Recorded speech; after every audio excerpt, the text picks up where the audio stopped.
Hello, welcome to InfoHub Recap, where we focus on the top issues for the past week. In our headlines, President attends World Water Forum in Brasilia, Brazil, advances a 3-point plan to preserve the precious resource, minimum standards to be enforced for elderly care homes, and government hosts fruitful high-level ministerial oil and gas caucus. Stay tuned for the details of these and more.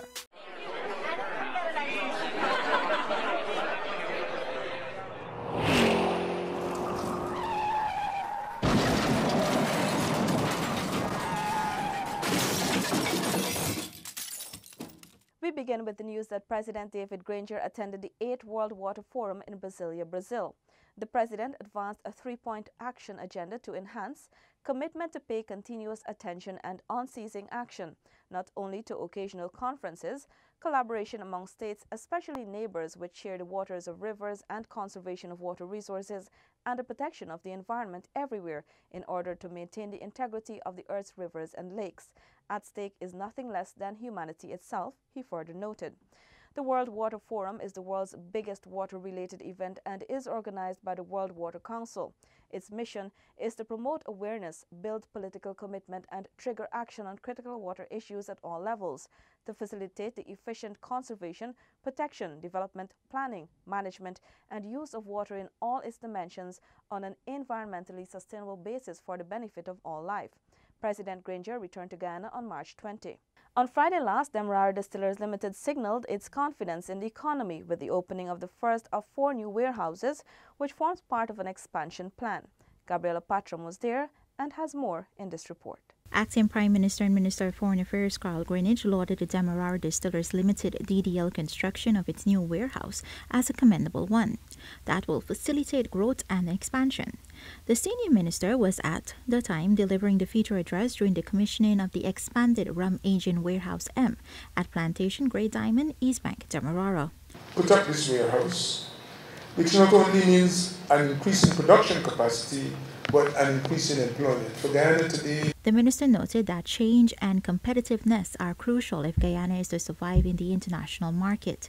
He noted that DDL has been a leader in many respects and has transitioned into modern times. Acting PM said that the government will continue to support enterprises that foster the nation's development. And we will encourage and continue to try to foster and encourage enterprises that undertake plans and initiatives that provide employment opportunities, both at the level of skilled employment and at those who may not be so highly qualified. So I encourage the industry to continue so that more avenues for gainful employment can be opened up. DDL's chairman Kumal Samaru said the warehouse construction was based on the company's decision to expand. This project is very strategic in the continued growth of DDL. While the capital cost of the warehouse and the roadway, as Sean has alluded to earlier, is $340 million, when filled with rum to capacity, the value of this investment will be in excess of 10 million United States dollars. The facility, which has the capacity to hold 30,000 barrels and is an expansion of the existing 4 warehouses and has the total capacity for storage and/or processing and handling of 90,000 barrels in a given year. DDL plans to build 3 additional warehouses and has already acquired land for the establishment of these facilities. Gabriela Patram for InfoHub. Seneca Thorne tells us that in an effort to ensure that seniors are treated fairly and with dignity, the Ministry of Social Protection is working to ensure all elderly care facilities adhere to minimum standards. Social Services Director Wentworth Tanner explained that this move is to ensure seniors receive quality care in a comfortable and secure environment and are also involved in the decision-making of aspects that affects their lives. We are working towards building the capacity in many of these homes because many of them, they really fall very short of these minimum standards. They make visits to homes monthly, but they don't visit every home on a monthly basis. There's a schedule. On the issue of those informal arrangements, the ministry is collaborating with the Ministry of Health and other agencies to bring them in line with those standards. It is not to be punitive, at least not in the embryonic stages. It is for us to work with these homes to build their capacity that they can reach the minimum standards.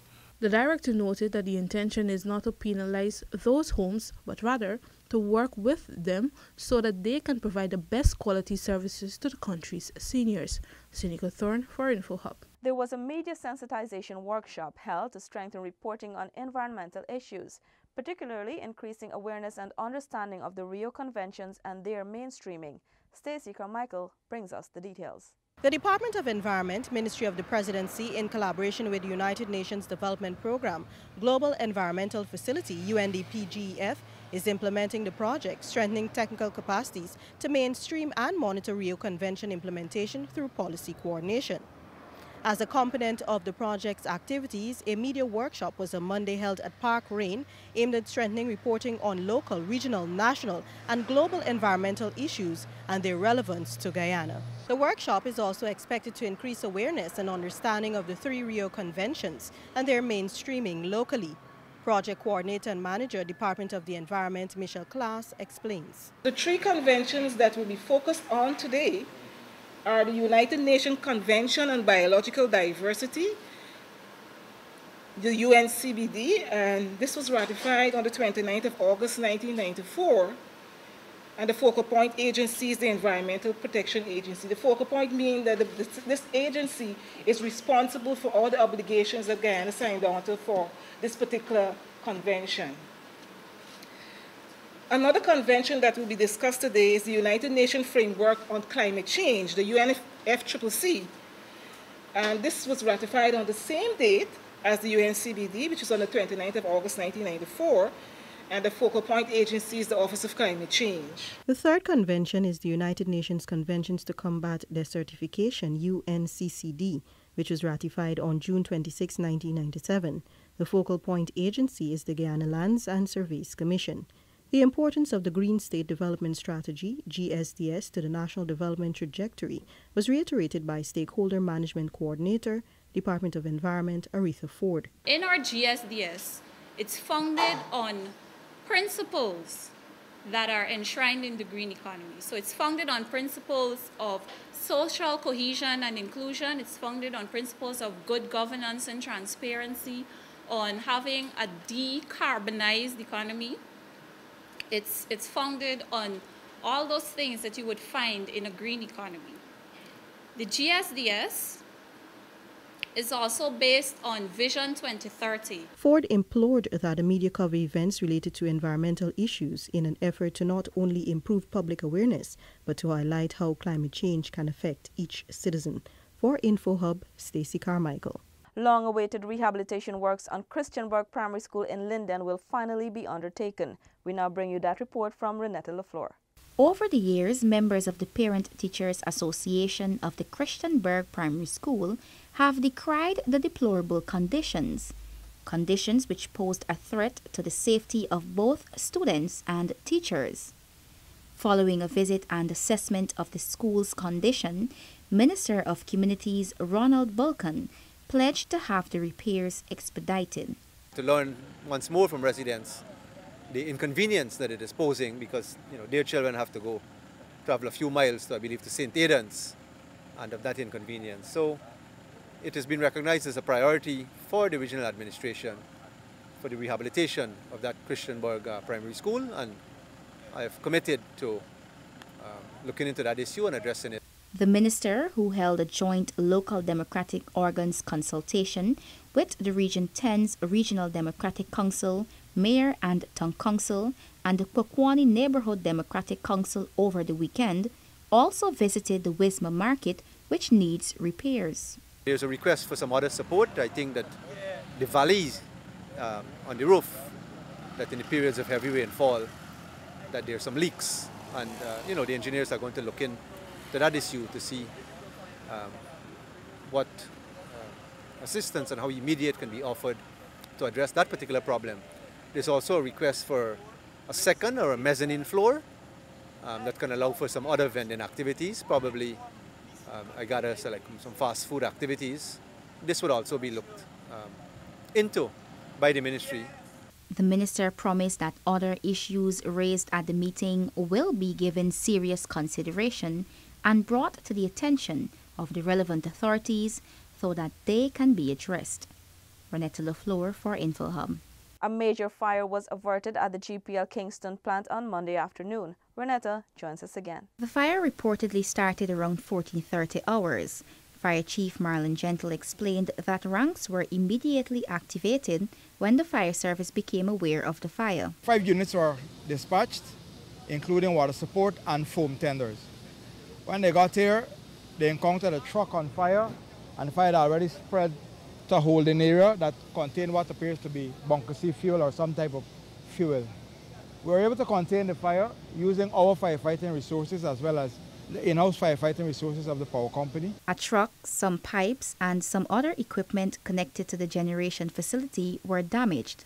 The fire chief stated that a full damage assessment is ongoing. We're still in firefighting mode because if you look behind me, there's 1 million gallons of fuel, high fuel, that are used for the generators that is still under threat. We still have some cooling to do. It will take a while, and then we'll go into investigative mode. I think the response was very timely and very robust at this time.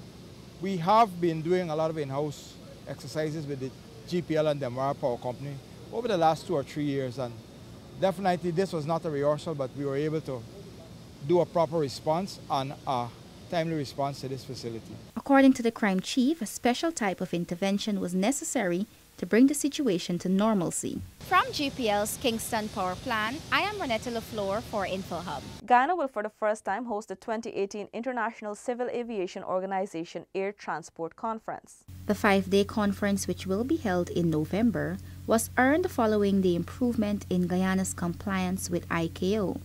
Director General of the Guyana Civil Aviation Authority, retired Lieutenant Colonel Egbert Field, said ICAO has recognized the transformation in Guyana's aviation sector, which was realized with appropriate support. Both Minister David Patterson and Minister Annette Ferguson, they're tremendous supporters, and not discounting the chairman and the members of the board. Guyana has moved very, very strongly upward in the ladder of compliance with ICAO. And ICAO has recognized this. ICAO is looking at Guyana as one of the model countries. Last November of 2017, Guyana was awarded the ICAO Presidential Certificate for being one of the 12 most improved states in the aviation sector worldwide. Minister within the Ministry of Public Infrastructure, Annette Ferguson, stressed the integral role aviation plays in the transportation industry. Air transport is vital to global development. ICAO estimates that the aviation sector has directly and indirectly supported over 67.3 million jobs worldwide and contributes approximately $2.7 trillion, that is in US dollars, to the global economy. The magnitude of the impact tells you how critical such an industry is towards economic development. The matters to be discussed will include national aviation issues and investments to bolster the aviation sector, among others. Ronetta LaFleur for InfoHub. The West Demerara Proactive Women Producers Cooperative Society at Stanley Town on Tuesday dedicated its saltfish processing facility. Sanika joins us again. The $4.6 million project is part of the government's Sustainable Livelihood and Entrepreneurship Development-led program. Once fully operational, at least 40 women within the community will be employed. Chairperson of the West Demerara Proactive Women Producers Co-op, Lorraine Hooper. The government of Guyana, right, has made a statement. They're saying that, well, women would be one of their primary focus in this country, and this is a testimony to that, because this project was funded through the government of Guyana. We were funded by the SLED project. Regional Executive Officer Dennis Drykran commended the women for bringing the project to a realization. What is important, how is it we use this building hereafter to make that effect of what training is going to take place here. One that is very cascading in a very true sense, so that we can be able to have other persons being trained here. So I want to commend all the members of the group. The West Demerara Proactive Women Producers Co-op Society was formed in 2017 following a training exercise through the Office of the First Lady. They were tasked with creating a project that will see them utilizing their skills while creating employment for women in the community. The facility will be officially launched within a month. Reporting from Stanleytown, West Demerara, I am Sanika Thorne. Several social workers were honored at the Pegasus Hotel with a staff luncheon as the Ministry of Social Protection observed World Social Work Day 2018. Here's that report. Several persons from the Women Affairs Bureau, Social Security and Chief Probation Officers were among others who received awards at the luncheon for outstanding work over the years. Ministry of Social Protection's Permanent Secretary Lauren Baird said this year's Social Worker Day theme correlates with the government's green strategy and noted social workers' importance. Execution of the mandate is therefore heavily dependent on human resources. This therefore puts social workers at the core of its resolve. Specifically, it entails leveraging the values and tools of social work to enable individuals to strive and contribute to building equitable, inclusive, and sustainable communities at the local, national, and global levels. Baird advised that social workers need to be resilient and strive for the change they want to see. Deputy Director of the Social Services Department, Abiki Benjamin Samuels, commended the social workers for the vital role they play in catering to the needs of persons in society. As biased as this may sound, I really don't know any other profession that is as involved in addressing the needs of human beings across the life cycle in so many diverse ways as social workers do.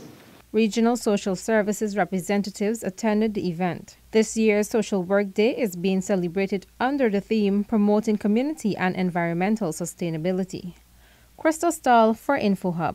Paul McAdam tells us why the fire chief and the head of the EMS want road users to obey sirens and allow them to pass. According to the fire chief, the failure of road users to yield to sirens is one of the major challenges they face, along with the emergency medical services when responding to an emergency. As responsible road users, persons ought to give way to the vehicle sounding siren when maybe someone who's been taken to the hospital, who needs immediate medical attention that the EMS cannot provide to them, but just to transport them in a timely manner.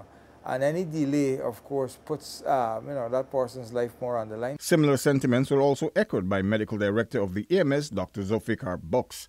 It is critical, he explained, that persons yield when they hear the sirens, as someone's life may be on the line. Please, when you hear sirens, just respect the sirens and pull over, because we've had accidents where members of the public, instead of pulling over, actually were impeding the ambulances. And there are patients in there, not just regular EMTs and civilians. So we're asking members of the public to cooperate with that. The Chief Fire Officer also pointed out to the fact that there are laws to deal with such incidents. He added that several persons have been already placed before the courts for their actions or lack thereof. Members of the public are being urged to respect the law and the fact that medical officers and the fire service ranks are trying to save someone's life or property. Paul McAdam for InfoHub.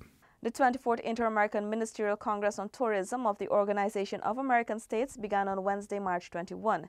Kadaki Amsterdam was there and filed this report. Today, March 21, marks the opening of the 24th Congress of the Organization of American States. This Congress represents the first ever OAS Congress to be held in Guyana.